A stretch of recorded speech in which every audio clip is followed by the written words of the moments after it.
اب دوسری آیت میں دیکھیے وہ چیزیں جو کہ پیٹھ پیچھے کی جاتی ہیں، تین چیزیں. یا ایھا الذین آمنوا اجتنبوا کثیرا من الظن، اے ایمان والو زیادہ ظن سے بچو. اور مراد یہاں پر کیا ہے؟ زیادہ سوء ظن سے بچو.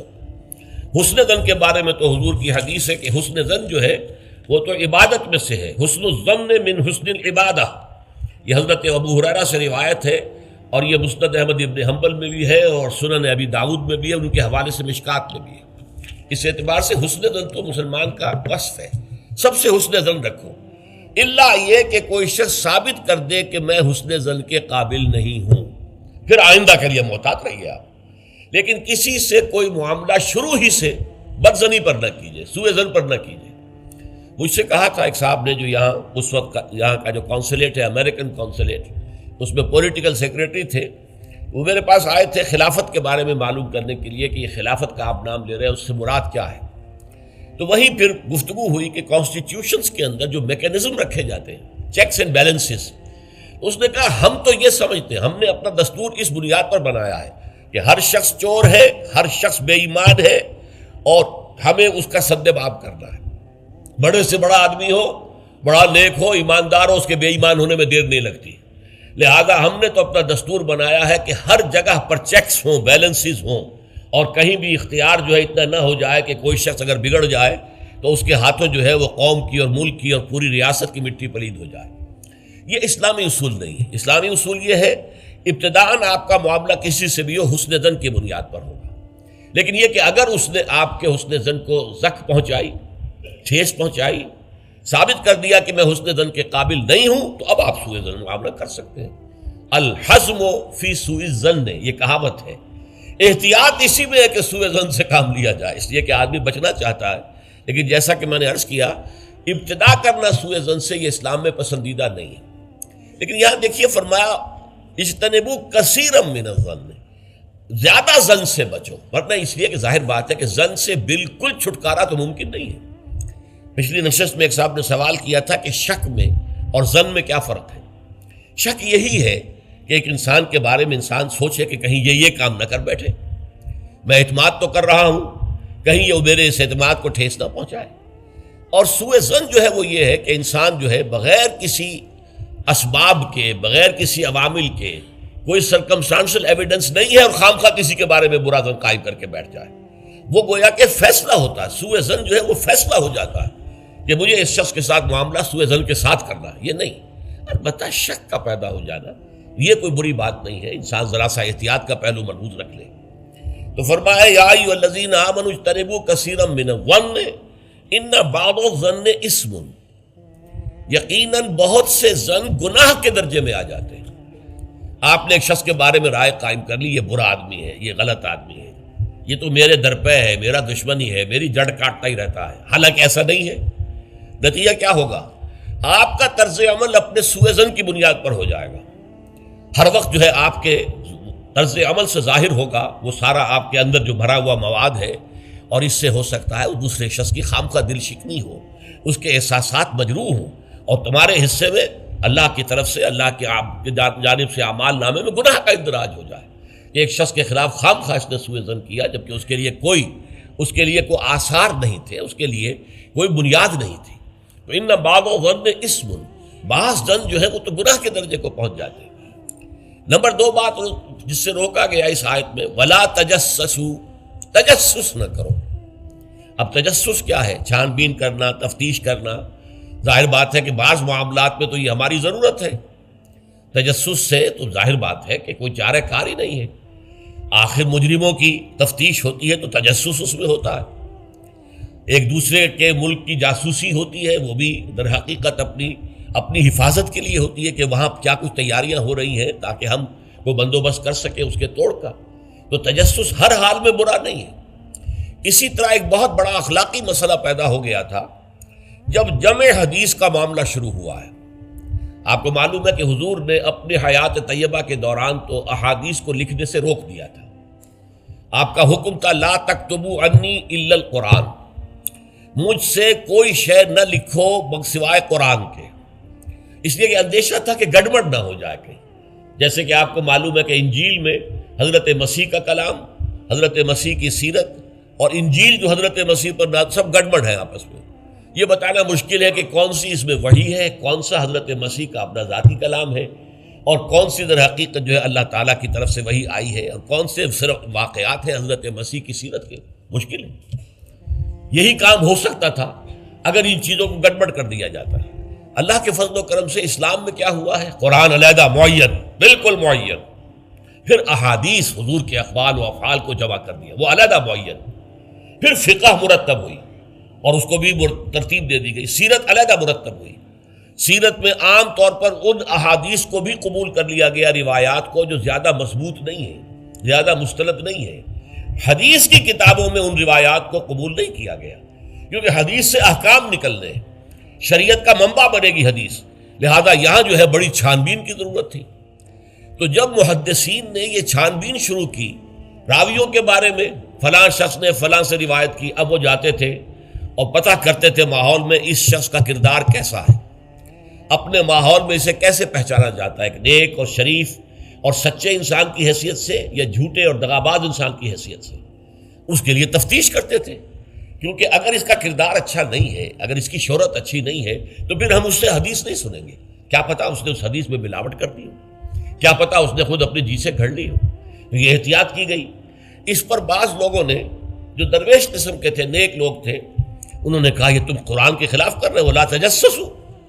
قرآن تو کہتا ہے کہ تجسس مت کرو، لوگوں کے حالات کی تفتیش و چھان بین نہ کرو. تو جواب دیا گیا نہیں، یہاں یہ در حقیقت ایک دینی ضرورت کے طور پر ہے، اور جواب بھی اسی صورت سے دیا گیا.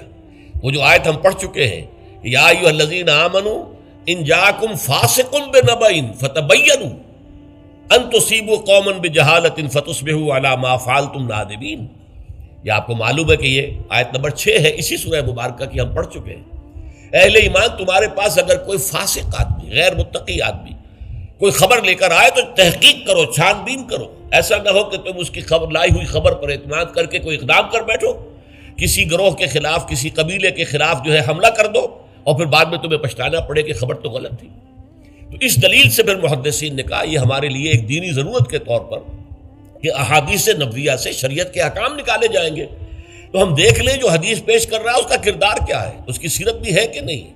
اسی لیے ایک بہت بڑا علم انسانی تاریخ میں، یہ علم سوائے محمد صلی اللہ علیہ وسلم کی ذات مبارکہ کے اور کسی شخص کے بارے میں نہیں ہوا، جسے کہتے ہیں الرجال. یہ علم الرجال جو ہے کہ تمام جو صحابہ تابعین ان کی شخصیتوں کا پورا تجزیہ یہ کر دیا گیا. یہ سارا کام اس لیے کیا گیا ہے تاکہ معلوم ہو عن فلاں عن فلاں عن فلاں عن فلاں. اس پوری چین کے اندر کہیں کوئی شخص ایسا تو نہیں ہے کہ جو قابل اعتماد نہ ہو، تو اس کی پھر وہ حدیث صحیح نہیں قرار پائے گی، وہ مستند نہیں قرار پائے گی. اسے کہیں ضعیف احادیث میں لے آئیں گے، ٹھیک ہے یہ ضعیف ہے، اور ضعیف احادیث جو ہے وہ اخلاقیات کے بیان میں استعمال ہو سکتی ہیں، لیکن ان سے کوئی شرعی حکم نہیں نکالا جا سکتا. شرعی حکم کا استنباط جو ہے وہ صحیح اور پختہ اور مستند احادیث سے ہوگا. تو یہ ہے تجسس کے بارے میں. البتہ جس چیز سے روکا گیا ہے وہ کیا ہے؟ بعض لوگوں کے مزاج ہوتے پرورٹڈ. جیسے آپ کو معلوم ہے کہ مکھی جو ہے وہ گندگی کی تلاش میں رہتی ہے، گندگی پر بیٹھے گی. کچھ لوگوں کا مزاج ایسا ہو جاتا ہے کہ وہ اس تلاش میں رہتے ہیں، ٹو میں رہتے ہیں، کہیں کوئی بری بات انہیں ملے تاکہ لے اڑیں اسے، اس کا پرچار کر دیں، اسے عام کر دیں. کہیں سے کسی شخص کی کسی غلط حرکت کا علم ہو گیا اور اس کو لے کے اب عام کر رہے ہیں، پھیلا رہے ہیں لوگوں کے اندر.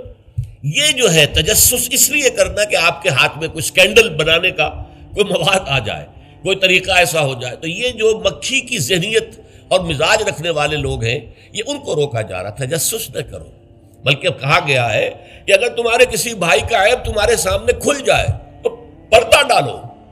تم اگر دنیا میں اپنے کسی بھائی کے عیب کی پردہ پوشی کرو گے تو قیامت کے دن اللہ تعالیٰ تمہارے عیوب کی پردہ پوشی کرے گا. اور اگر تم دنیا میں اپنے بھائیوں کی پردہ دری کرو گے تو اللہ تعالیٰ تمہیں رسوا کرے گا تمام لوگوں کے سامنے قیامت کے دن. تو یہ تجسس جو ہے یہ برا ہے. بعض لوگوں کا مزاج ہوتا ہے، یہ دو بھائی جو ہیں ان میں کبھی جھگڑا نہیں ہوا، کیا بات ہے، اب وہ اندر جا کے ٹو لے رہے ہیں، کہیں سے کوئی مسئلہ نکال لیا، اس سے بھڑکایا تاکہ لڑیں آپس میں، اور پھر یہ کہ وہ بھس میں آگ لگا کے جمال و دور کھڑی تماشا دیکھ رہے ہیں کہ یہ لڑ رہے ہیں آپس میں. تو اس طرح کی پرورٹڈ جو ہے بس شدہ شخصیتیں ہوتی ہیں بالفعل لوگوں کے اندر. اور یہ کن میں ہوتی ہیں؟ جن کے سامنے زندگی کا کوئی اعلیٰ نصب العین ہے ہی نہیں، کوئی اونچا آدرش ہے ہی نہیں، کوئی ہائی آئیڈیل ہے ہی نہیں. جن کے سامنے کوئی اونچا نصب العین ہے، وہ ہائی آئیڈیل ہے، وہ آدرش ہے بہت اونچا، وہ تو اس کام میں لگے رہتے ہیں. وہ ان چھوٹی چیزوں کی ان کو اس کی طرف متوجہ ہونے کا ان کے پاس وقت نہیں ہوتا. لیکن جن لوگوں کی زندگی کے اندر وہ اونچائی کی طرف تو کوئی رجحان ہے ہی نہیں، تو ظاہر بات ہے وہ تو پھر زمین ہی کے اندر دیکھیں گے، کیڑے مکوڑے انہیں نظر آئیں گے، یا گندگی جو ہے وہ اس کے بارے میں جو ہے اس کو لے اڑیں گے پھر بعد میں. اور تیسری چیز ہے وَلَا يَغْتَبْ بَعْضُكُمْ بَعْضًا، نہ ہی تم میں سے کوئی کسی دوسرے کی غیبت کرے. اب غیبت کیا ہے؟ کسی شخص کی غیر موجودگی میں اس کی کوئی برائی بیان کرنا، یہ غیبت ہے. یہ ہے اس کی ٹیکنیکل ڈیفینیشن. لیکن یہاں بھی جان لیجئے ہر غیبت غلط نہیں ہے. بس اوقات ایسا ہوتا ہے کہ آپ کا کوئی بھائی ہے، وہ کہیں رشتہ کرنا چاہ رہا ہے، اور وہاں کے بارے میں آپ کے پاس کوئی معلومات ہیں ایسی جو اس بیچارے کے علم میں نہیں ہے، اور آپ اسے بتاتے ہیں کہ بھائی وہاں یہ معاملہ ہے، ذرا سوچ لو. تو اس میں در حقیقت غیبت نہیں ہے، بلکہ یہ اپنے اس بھائی کو کسی برائی سے بچانے کی کوشش. اس میں اس کے ساتھ نصح اور خیر خواہی کا جذبہ ہے، نہ کہ ان کو بدنام کرنے کا جذبہ. اگر کوئی سبب ہے ہی نہیں اور آپ بیان کر رہے ہیں تو یہ غیبت ہے. لیکن اگر معاملہ اس طرح کا ہے تو ظاہر بات ہے اسی طریقے سے کوئی کسی قوم کے رہنما ہیں اور بڑی شخصیتیں ہیں، اب ان کے بارے میں یہ ہے کہ پبلک میں اگر آپ کو ان پر تنقید کرنی پڑے تو اس کے اندر بھی دیکھا جائے گا کہ وہاں اس کا ہونا ضروری نہیں ہے. وہ تنقید جو ہے آپ ملک اور قوم کی مصلحت میں کر رہے ہیں. تو گویا کہ اس طریقے سے غیبت کی ہر شکل جو ہے وہ حرام نہیں ہے. البتہ ایک خیال لوگوں کو بڑا غلط ہے، وہ میں ایک حدیث کے حوالے سے اس کا اطالہ کر دینا چاہتا ہوں. یہ حضور سے سوال کیا گیا کہ پوچھا گیا کہ غیبت کیا ہے. یہ حدیث ہے، مسلم شریف میں بھی ہے، ابو داؤد میں بھی ہے، ترمذی میں ہے، نسائی میں ہے. یہ حضرت ابو ہریرہ رضی اللہ تعالی عنہ سے. اور امام مالک نے ایسی ایک حدیث جو ہے موطا میں مطلب بن عبداللہ سے جو ہے روایت کی ہے. حضور سے پوچھا گیا کہ غیبت کیا ہے، آپ نے فرمایا ذکرو کا اخاک بما یکرہ، تمہارا اپنے بھائی کا تذکرہ کرنا کسی ایسے اعتبار سے جو اسے ناپسند ہو. اگر اس کے سامنے کرو گے اسے ناپسند ہوگا، اس کے علم میں آئے گا کہ میرے بارے میں یہ بات کہی گئی ہے تو اسے ناپسند ہوگی. ایسی بات کا اس کی غیر موجودگی میں بیان کرنا. اب قیلا کہا گیا، سوال کیا گیا افرأیت کہ حضور آپ ذرا غور کیجئے، ان کان فی اخی ما اقول، اگر میرے بھائی میں وہ شے واقعتاً موجود ہے جو میں کہہ رہا ہوں تو کیا اس صورت میں بھی غیبت ہوگی؟ قال، فرمایا حضور نے، غور سے سنیے، ان کان فیہ ما تقول فقد اغتبت، اگر تو اس میں وہ برائی ہے جو تم کہہ رہے تو تم نے غیبت کی. وَإِن لَمْ يَكُنْ فِيهِ، اور اگر نہیں ہے اس میں وہ شے اور تم پھر بھی کہہ رہے ہو ما تقول فقد بہتہ، تو تم نے اس پر بہتان لگایا ہے. یہ تو دوہرا جرم ہو گیا. اس میں کوئی خرابی نہیں ہے، برائی نہیں ہے اور آپ بیان کر رہے ہیں تو یہ تو بہتان ہے. البتہ کسی میں کوئی برائی ہے، خرابی ہے، نقص ہے تو یہ در حقیقت جو ہے آپ کا اس کی غیر موجودگی میں بیان کرنا یہ غیبت ہے. تو اس اعتبار سے غیبت کی جو برائی ہے اس کو اچھی طرح سمجھ لیجئے. اور یہ ہمارے معاشرے کے اندر بہت پھیلی ہوئی ہے یہ شے. بلکہ یہ کہا جاتا ہے اور صحیح کہا جاتا ہے کہ وہ کئی کورسز کا ڈنر ہونے کے بعد جو ہے پھر جب گفتگویں ہوتی ہیں تو معلوم ہوتا ہے کہ سب سے زیادہ لذیذ ڈش جو ہے وہ ایک دوسرے کی غیبت ہے. اور ہوتا کیا ہے، شادی کا کہیں پر مجمع لگا ہوا ہے اور جو ہے وہ ابھی بارات نہیں آئی ہے یا کوئی اور مسئلہ ہے، بیٹھے ہوئے ہیں، تو جب 3 آدمی بیٹھے ہوں گے تو کسی اور کی غیبت کریں گے، اور جب ان میں سے ایک اٹھ کے چلا جائے گا تو اب یہ دونوں اس کی غیبت کریں گے. یہ ہمارے معاشرے کا عام رخ ہے. یہ ہمارا جو ہے یہ گویا کہ سب سے زیادہ ڈیلیشس ڈش جو ہے وہ غیبت ہے.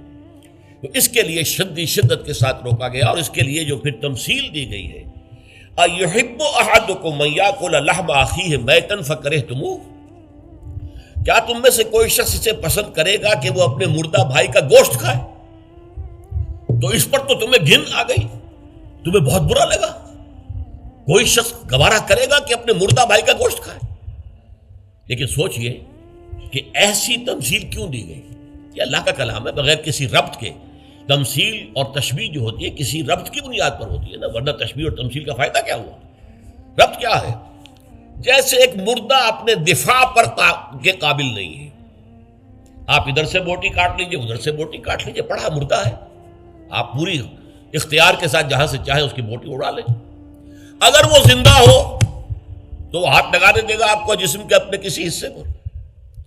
بعین ہی یہ معاملہ ہے، آپ کا بھائی موجود نہیں ہے اور آپ اس کی عزت پر حملہ کر رہے ہیں، مانوی شخصیت پر حملہ ہے۔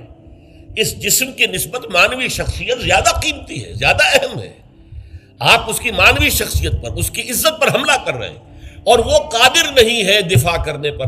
اگر وہ ہوتا اور بات کرتے، اور یہ چیز پسندیدہ ہے، اگر آپ پبلک کے اندر اس کے منہ پر کہیے بات تو معلوم ہوگا، بلکہ اس میں جو پسندیدہ ترین بات ہے وہ یہ ہے کہ کسی بھائی کا کوئی عیب ہے، علیحدگی میں جا کر بتاؤ، بھائی تمہارے اندر مجھے یہ نقص نظر آ رہا ہے، برا نہ ماننا، میں نے تمہاری اصلاح کے لیے کہا ہے، مجھے تم سے کوئی قد نہیں ہے، دشمنی نہیں ہے۔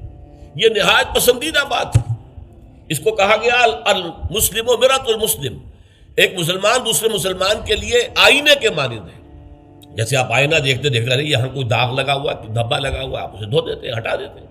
اسی طریقے سے ایک مسلمان کو اپنے مسلمان بھائی کے لیے آئینے کے مانند ہونا چاہیے کہ وہ اسے اس کی خرابیوں پر، اس کی برائیوں پر مطلع کر دے، لیکن یہ اطلاع جو ہے یہ ہوگی خلوص کی بنیاد پر، خیر خواہی کی بنیاد پر، اسے ذلیل کرنے کے لیے نہیں، اسے بدنام کرنے کے لیے نہیں، بلکہ یہ کہ اس کے سامنے علیحدگی میں، تنہائی میں بات کی جا رہی ہے۔ البتہ اس کی غیر موجودگی میں بات کی جائے وہ غیبت ہے، اور وہ بالکل صحیح تمثیل ہے جو قرآن نے استعمال کی ہے، صحیح ترین تمثیل ہے۔